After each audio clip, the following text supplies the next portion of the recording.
조선왕조 500년의 역사를 다양한 인물로 풀어봅니다. 인물로 풀어보는 조선왕조 500년 역사 길라잡이 한국역사인물연구소 신채영 박사와 함께합니다. 어서 오십시오. 네, 안녕하세요. 네, 지난주에는 조선시대 복날 풍습에 대해서 알아봤습니다. 오늘은 조선왕조 비운의 세자빈 이야기군요. 네, 맞습니다. 네.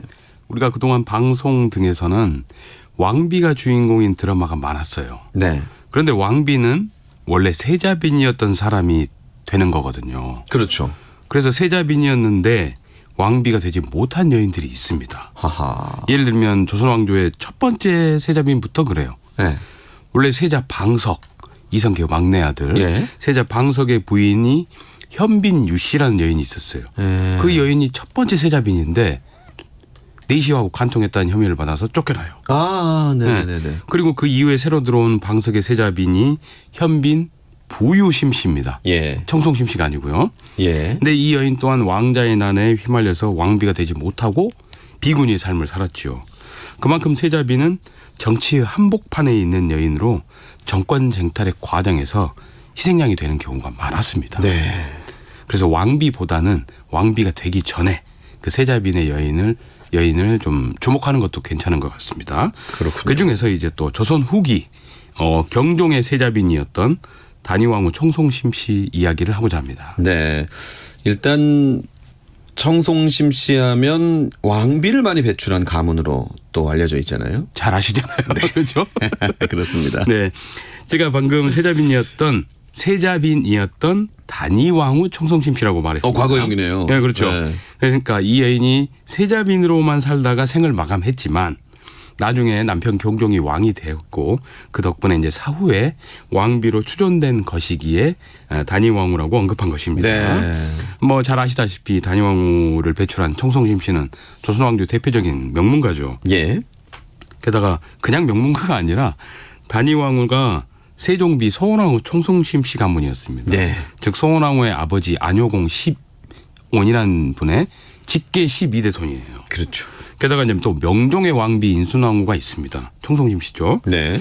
이 인순왕후의 아버지 심강이라는 사람이 있는데 이 심강의 직계 7대 손입니다. 네. 다시 말해서 조선 초기, 중기, 후기까지 허허. 온 시기에 걸쳐서 꾸준히 왕비를 배출한 가문이 바로 청송심씨예요. 네. 어떤 가문들은 조선 전기에만 배출하고 몰락해버리고 오. 조선 말기에만 등장한 왕비 가문들이 있거든요. 그런데 이 청송심씨는 초기부터 후기까지 꾸준히 배출한 대표적인 왕비 가문이라고 할 수 있습니다. 네. 그래서 그 청송심 씨의 그 따님들이 참 위대하다. 뭐 이런 얘기들을 많이 하시는데. 그런 것 같습니다. 항상 이게 그 인물을 말씀하실 때 족보를 쭉 말씀해 주시잖아요. 단위왕후의 친가나 외가에는 어떤 인물들이 있었나요? 일단 할아버지. 네. 할아버지는 금부도사. 드라마에 보면 금부도사 막 나오잖아요. 오. 그래서 의금부도사를 지낸 심봉서라는 인물이었고 예. 할머니는 전주희 씨였는데 세종대왕의 직계 후손이었습니다. 오. 즉 친가는 왕비 가문, 외가는 왕실 그냥 세종대왕의 후손이었던 거예요. 그렇네요. 네. 그리고 아버지는 심호, 외할아버지는 이제 고령박 씨 가문의 박빈이라는 사람이었습니다. 네. 고령박 씨가 지금도 있나요? 많죠. 아. 꽤 있습니다. 예, 잘 근데 못 들어봤네요. 대중적으로는 아마 생소할 거예요. 예. 고령은 경상도 지역 고령을 말합니다.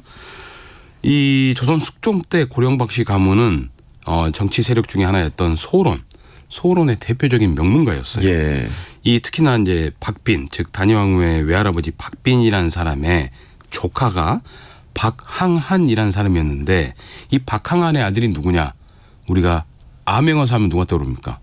암행어사 출도요. 어서방문수. 그렇죠. 어사방문수. 네. 그럼 노랫말 어사방문수 하잖아요. 네. 이 암행어사 방문수가 바로 이 박빈의 종손이었어요.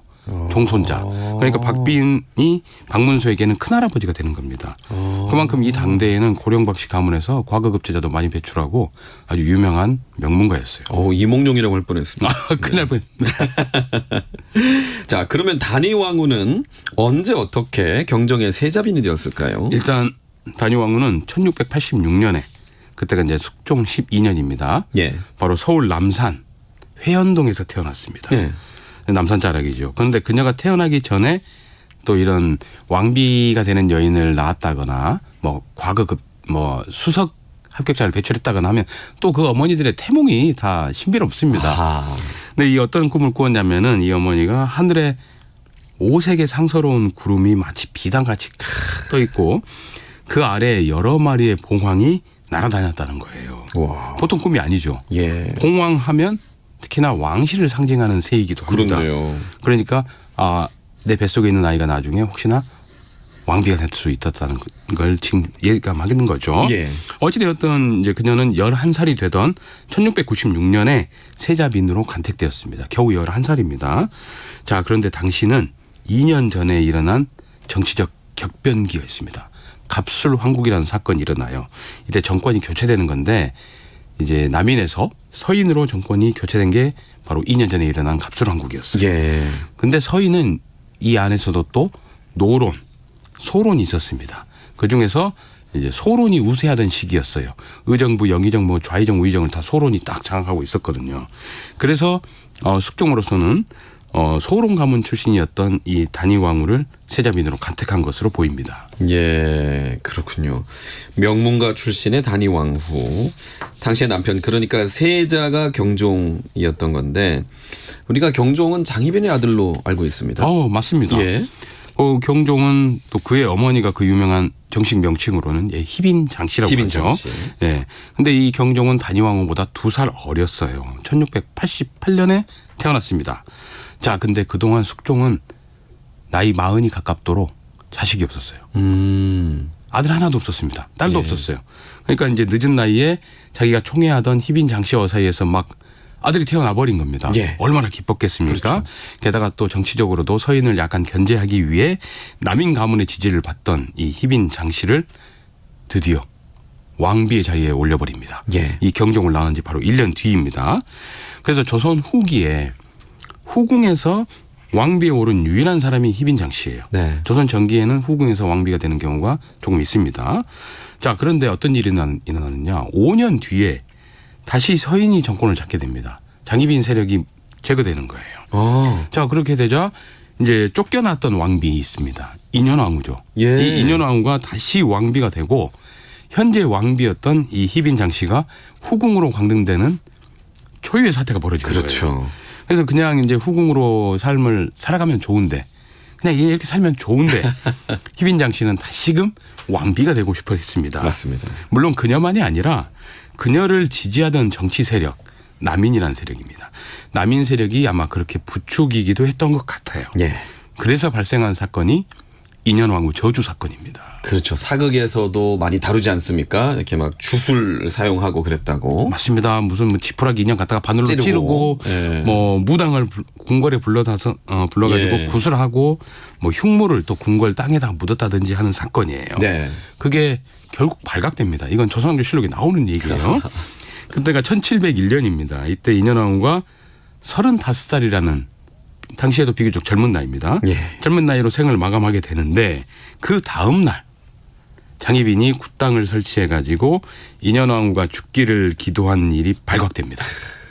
그래서 먼저 이 일을 일으킨 주모자격으로 지목된 사람이 그 유명한 희빈 장씨의 오빠 예. 장희재죠. 장희재가 처형됩니다. 그리고 나서 이제 9월 25일에 희빈 장씨는 자결의 명을 받게 됩니다. 당시 세자 경종은 나이 겨우 14살, 중학교 1학년. 세자빈이었던 다인왕후는 16살밖에 안 되는 어린 나이예요. 네. 그래서 상당히 어머니가 이렇게 사약을 받고 죽든가 자결을 하든 죽든가 하는 건 매우 충격적일 거 아니겠습니까? 그럼요. 자, 그래서 야사에는 실록에 기록되지 않은 이야기가 많이 있습니다. 예. 특히 희빈 장씨가 죽을 때 아들 경종에게 못된 짓을 했다고 전해지고 있어요. 그러니까 이 대를 못 잇게 하려고 했다. 뭐 그 얘기. 알고 계시네요. 알고 계시네요. 알고 계시네요. 일단 사극에서 보면 안타깝습니다. 어떤 사극이든지 예. 뭐 방송국은 다르겠지만 다 희빈 장씨가 사약을 받고 죽은 걸로 나와요. 예. 근데 그냥 공식적으로 실록에 나오는 기록은 자진하라. 네. 스스로 목숨을 끊어라라는 거예요. 네. 그러니까 우리가 최근에 단종 영화 있었지만 예. 그렇게 목을 당겨서 죽을 수도 있고 예. 실제 사약을 받았을 수도 있습니다. 예. 그럼 졸기는 딱 정확하게는 안 나와 있군요. 실록에는 안 나와요. 근데 야사에는 사약을 받고 죽었다라고 예. 나와요. 예.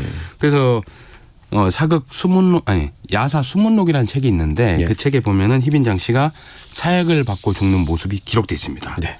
자, 근데 그 대목에서 재미난 내용이 나와요. 재밌다고 하니까 좀 이상한데 예. 그 내용이 아마 제가 읽어드릴게요. 예. 희빈장 씨가 사약을 받는 날 한 번 세자를 보고 나서 사약을 받겠다고 하여 모자의 정리상 맞기 어려워 허락되었다. 그날 장희빈은 차마 할 수 없는 못된 말을 하고 세자한테 아들한테 네. 또 방자하게 흉악한 손으로 세자의 하부를 침범하였다.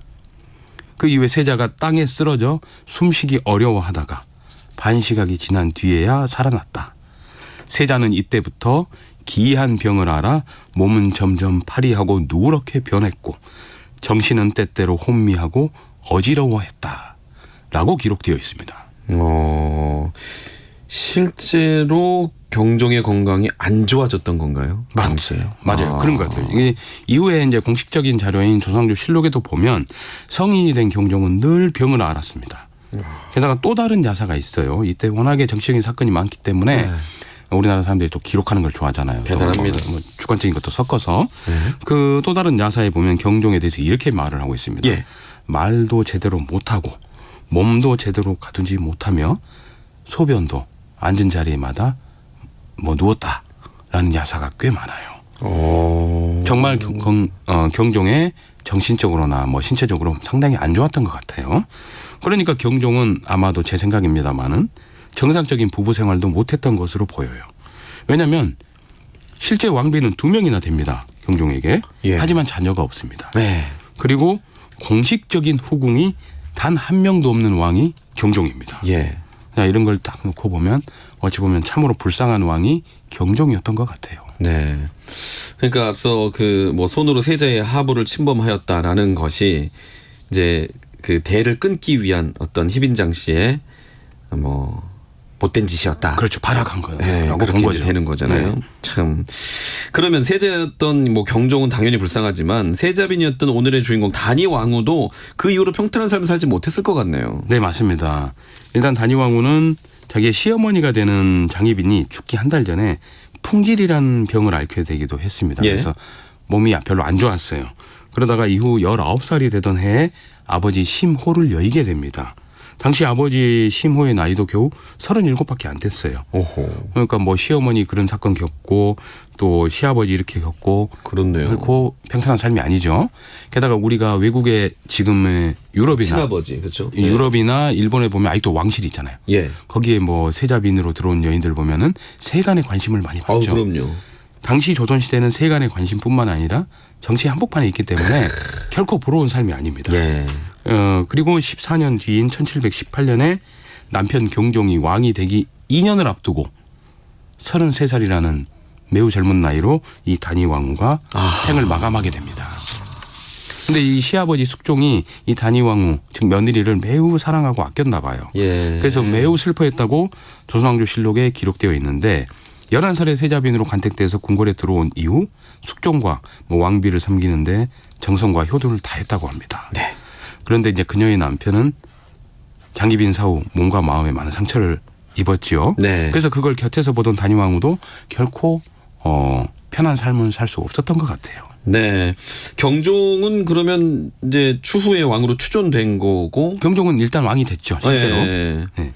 그래서 단위 왕후가 추존이 된 거죠. 맞습니다. 예. 그래서 세자빈의 지위에서 왕비의 지위로 격상된 것이죠. 그래서 그녀의 무덤도 해릉이라고 예. 왕릉이 되었습니다. 바로 구리시 동구릉 안에 홀로 외로이 모셔져 있습니다. 남편 경종은 이제 단위 왕후가 이제 승하하고 두 번째 왕비를 맞이합니다. 그 왕비가 선의왕 멋인데 그 여인과 함께 성북구 석관동에 을릉이라는 이름으로 그 왕비와 함께 묻혀져 있습니다. 알겠습니다. 인물로 풀어보는 조선왕조 500년 한국역사인물연구소 신채용 박사였습니다. 잘 들었습니다. 고맙습니다.